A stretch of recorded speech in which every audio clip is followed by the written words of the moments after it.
रामनगर जिल्ह्यातील बिदडी टाउनशिप प्रकल्पाला राज्य मंत्रिमंडळाने दिलेली मंजुरी तात्काळ मागे घ्यावी अशी मागणी भारतीय कृषिक समाजाचे राज्याध्यक्ष सिद्धगौडा मोदगी यांनी राज्य सरकारकडे केली। गुरुवारी बेळगाव येथे पत्रकार परिषदेत बोलताना त्यांनी सांगितले की बिदडी टाउनशिप प्रकल्पामुळे रामनगर जिल्ह्यातील सुमारे 25 गावातील 9640 एकर सुपीक जमीन नष्ट होणार असून हजारो शेतकरी कुटुंबांचा उपजीविकेचा प्रश्न निर्माण होणार आहे। ಸಮ್ಮಿತ ಎಲ್ಲ ಮಾಧ್ಯಮ ಮಿತ್ರರಿಗೆ ನನ್ನ ನಮಸ್ಕಾರ ತಿಳಿಸುತ್ತಾ ಭಾರತೀಯ ಕೃಷಿ ಸಮಾಜ ರೈತ ಸಂಘಟನೆಯ ಪತ್ರಿಕಾಗೋಷ್ಠಿಗೆ ತಮ್ಮನ್ನೆಲ್ಲರನ್ನ ಹೃದಯಪೂರ್ವಕವಾಗಿ ಸ್ವಾಗತಿಸುತ್ತಾ ಇವತ್ತಿನ ಪತ್ರಿಕಾಗೋಷ್ಠಿಯಲ್ಲಿ ಜಿಲ್ಲಾ ಅಧ್ಯಕ್ಷ ಸಂಜು ಡೊಂಗರಗಾವಿ, ಜಿಲ್ಲಾ ಪ್ರಧಾನ ಕಾರ್ಯದರ್ಶಿ ರಾಮನಗೌಡ ಪಾಟೀಲ್, ಮಲ್ಲಿಕಾರ್ಜುನ್ ಮೂಗಾಪೋಳ್ ತಾಲೂಕಾ ಉಪಾಧ್ಯಕ್ಷರು, ಮಾತ್ಮೀಯರೇ, ಇವತ್ತಿನ ಪತ್ರಿಕಾಗೋಷ್ಠಿ ಉದ್ದೇಶ ರಾಮನಗರ ಜಿಲ್ಲೆ ಬಿಡದಿ ಟೌನ್ಶಿಪ್ ಹಿಂಪಡೆದು ರೈತ ವಿರೋಧಿ ಯೋಜನೆ ಕೈ ಬಿಡಬೇಕನ್ನುವಂಥ ಆಗ್ರಹವನ್ನು ಇವತ್ತು ಭಾರತೀಯ ಕೃಷಿ ಸಂಘಟನೆಯಿಂದ ನಾವು ಮಾಡ್ತಾಯಿದ್ದೀವಿ। ಭಾರತೀಯ ಕೃಷಿ ಸಮಾಜ ರೈತ ಸಂಘಟನೆ ರಾಜ್ಯದ ಸಂಯುಕ್ತ ಹೋರಾಟ ಕರ್ನಾಟಕದ ಸಹಭಾಗಿತ್ವ ಸಂಘಟನೆ ಆಗಿರೋದ್ರಿಂದಾಗಿ ರಾಜ್ಯದ ಯಾವುದೇ ಮೂಲೆಯಲ್ಲಿ ರೈತರಿಗೆ ಅನ್ಯಾಯ ಆದಂಥ ವಿಷಯವನ್ನು ನಾವು ಬೆಂಬಲಿಸಬೇಕಾಗುತ್ತೆ, ಅದಕ್ಕೆ ನಾವು ಸಂಪೂರ್ಣವಾಗಿ ಬೆಂಬಲವನ್ನು ಕೊಡಬೇಕಾಗ್ತದೆ। ಈ ನಿಟ್ಟಿನಲ್ಲಿ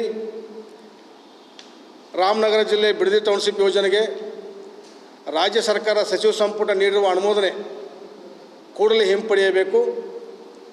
ಬಿಡದಿಯಲ್ಲಿ ಮಾಡ್ತಕ್ಕಂಥ ಹೋರಾಟಕ್ಕೆ ಭಾರತೀಯ ಕೃಷಿ ಸಮಾಜ ರೈತ ಸಂಘಟನೆ ವತಿಯಿಂದ ಸಂಪೂರ್ಣವಾಗಿ ಹೋರಾಟಕ್ಕೆ ಬೆಂಬಲವನ್ನು ವ್ಯಕ್ತಪಡಿಸ್ತಾ ಇದ್ದೀವಿ। ಬಿಡದಿ ಟೌನ್ಶಿಪ್ ಯೋಜನೆಯ ವ್ಯಾಪ್ತಿಯ ಸುಮಾರು 25 ಗ್ರಾಮಗಳ 9640 ಎಕರೆ ಫಲವತ್ತಾದ ಜಮೀನು, ಇದು ರೈತರ ಜಮೀನು। ಪಾರಂಪರಿಕವಾಗಿ ತೆಂಗು, ಮಾವು, ಭತ್ತ, ವಿವಿಧ ಥರದ ಬೆಳೆಯನ್ನು ಬೆಳೆಯತಕ್ಕಂಥ ಫಲವತ್ತಾದ ಜಮೀನನ್ನು ಇಡೀ ನೂರಾರು ವರ್ಷಗಳಿಂದ ಕೃಷಿ ಬದುಕನ್ನು ನಂಬಿರುವಂಥ ರೈತರ ನಂಬಿ ಸಾವಿರಾರು ಕುಟುಂಬಗಳು ಬದುಕ್ತಾ ಇದ್ದಾವೆ। ಈ ಯೋಜನೆಗೆ ನೀವು ಮಾಡೋದಾಗಿ ಆ ರೈತರ ಕುಟುಂಬಗಳು ಬೀದಿಗೆ ಬರ್ತಾವೆ ಅನ್ನುವಂಥ ತೊಂದರೆ ಆಗ್ತಾಯಿದೆ। ಇನ್ನೊಂದು ಜೊತೆಯಲ್ಲಿ ಪರಿಸರಕ್ಕೆ ಕೂಡ ತೊಂದರೆ ಆಗ್ತಾಯಿದೆ। ಅದಕ್ಕಾಗಿ ಈ ತಮ್ಮೆಲ್ಲರ ಮುಖಾಂತರವಾಗಿ ಬೆಳಗಾವಿಯಿಂದ ನಾವು ಸನ್ಮಾನ್ಯ ಉಪಮುಖ್ಯಮಂತ್ರಿ ಡಿ ಕೆ ಶಿವಕುಮಾರ್ ಸಾಹೇಬರಿಗೆ ನಾವು ವಿನಂತಿ ಮಾಡ್ಕೋತೇವೆ, ಹಠ ಬಿಡಬೇಕು, ಅಭಿವೃದ್ಧಿ ಮಾಡಿ। ಅಭಿವೃದ್ಧಿಗೆ ನಮ್ಮ ರೈತ ಸಂಘಟನೆಗಳು ಯಾವ ವಿರೋಧ ಇಲ್ಲ, ಆದರೆ ರೈತರ ಜೊತೆ ಹಠ ಬಿಟ್ಟು ಸಮನ್ವಯ ಸಾಧಿಸಿ ರೈತರ ಭಾವನೆಗಳಿಗೆ ಗೌರವ ಕೊಡಬೇಕು ಅಂತ ಮಾತನ್ನು ತಮ್ಮ ಮೂಲಕ ಹೇಳಿಕ್ಕೆ ಇಚ್ಛಪಡ್ತಾ ಇದ್ದೀನಿ। ತಮ್ಮ ಇನ್ನೊಂದು ವಿಷಯ ತಮ್ಮ ಗಮನಕ್ಕೆ ತರ್ತಾ ಇದ್ದೇನೆ। 2023 ಕರ್ನಾಟಕ ವಿಧಾನಸಭಾ ಚುನಾವಣೆಯ ಸಂದರ್ಭದಲ್ಲಿ ಬೆಂಗಳೂರಿನ ಗಾಂಧಿ ಭವನದಲ್ಲಿ ಸಂಯುಕ್ತ ಹೋರಾಟ ಕರ್ನಾಟಕದ ವೇದಿಕೆಗೆ ಪದಾಧಿಕಾರಿಗಳಿಗೆ ಸದಸ್ಯರಿಗೆ ಕೊಟ್ಟಂಥ ಮಾತನ್ನು ಮರೆಯಬಾರ್ದು ಅನ್ನುವಂಥ ಮಾತನ್ನು ಡಿ ಕೆ ಶಿವಕುಮಾರ್ ಹೇಳಿಕ್ಕೆ ಇಚ್ಛಪಡ್ತಾ ಇದ್ದೇನೆ।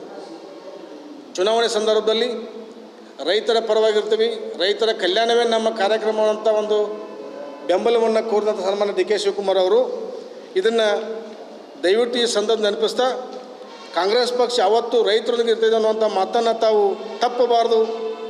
ಇನ್ನೊಂದವ್ರಿಗೆ ಹೇಳೋಕ್ಕೆ ಇಚ್ಛಪಡೋದು ಪಕ್ಕ ಇದೊಂದು ರಿಯಲ್ ಎಸ್ಟೇಟ್ ಮತ್ತು ಉದ್ಯೋಗ ಮತ್ತು ಮತ ರಾಜಕೀಯ ಗಿಮಿಕ್ ಅನ್ನುವಂಥ ಮಾತನ್ನು ಹೇಳಿಕ್ಕೆ ನಾನು ಇಚ್ಛಪಡ್ತಾ ಇದ್ದೀನಿ।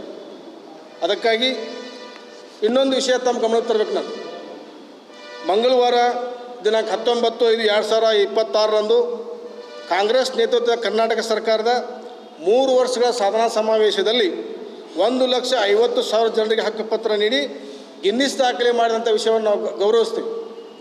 ಇಲ್ಲಿ ಇತ್ತ ರೈತರ ಪರವಾಗಿ ಅಂತ ಹೇಳ್ತಾರೆ, ಈ ಕಡೆ ಹಿಂಬಾಗಿಲಿಂದ ಬಿಡದಿ ಕಾರ್ಯಕ್ರಮದಲ್ಲಿ ನೀವು ರೈತ ವಿರುದ್ಧವಾಗಿ ಮಾಡ್ತಾರೆ ಅನ್ನೋ ಕಾಲಕ್ಕೆ ಇದನ್ನು ನಾವು ಪ್ರಶ್ನೆ ಮಾಡ್ತೇವೆ ತಮ್ಮ ಮೂಲಕ ನಾವು। ಅದಕ್ಕಾಗಿ ಈ ರೈತರ ಚಟುವಟಿಕೆಯನ್ನು ಬಿಡುವುದು ಸರಿಯಾದ ಕ್ರಮ ಅಲ್ಲ।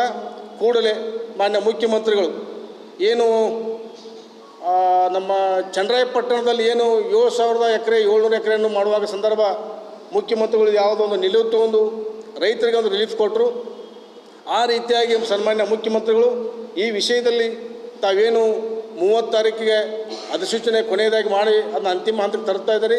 ದಯವಿಟ್ಟು ಅಷ್ಟರೊಳಗಾಗಿ ತಾವು ಮಾನ್ಯ ಮುಖ್ಯಮಂತ್ರಿಗಳು ಮಧ್ಯಸ್ಥಿಕೆ ವಹಿಸಿ ರೈತರಿಗೆ ಪರಿಹಾರ ಅಥವಾ ಒಂದು ಯೋಜನೆ ಅವ್ರಿಗೊಂದು ನಿರ್ಣಯ ಕಠಿಣವಾದ ನಿರ್ಣಯ ತೊಗೋಬೇಕಂತ ಮಾತನ್ನು ತಮ್ಮ ಮೂಲಕ ಇಳಿಸೋಕೆ ಇಚ್ಛಪಡ್ತಾ ಇದ್ದೀನಿ ಸರ್.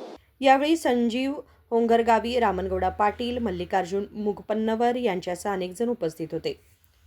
विनोद कोलकार, KMM मराठी, बेळगाव.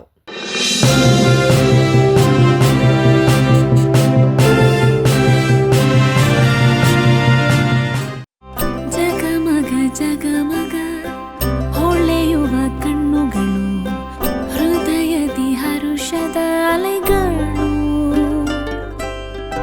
ಬಂದಿದೆ ಶುಭಗಳಿಗೆ, ಪ್ರೀತಿಯ ಗಳಿಗೆ, ರೇಷ್ಮೆಯಲ್ಲಿ ಸುತ್ತಿದ ಸ್ವರ್ಣಗಳಿಗೆ. BS Channabasappa and Sons, The Textile Mall, Tilakwadi, Belagavi.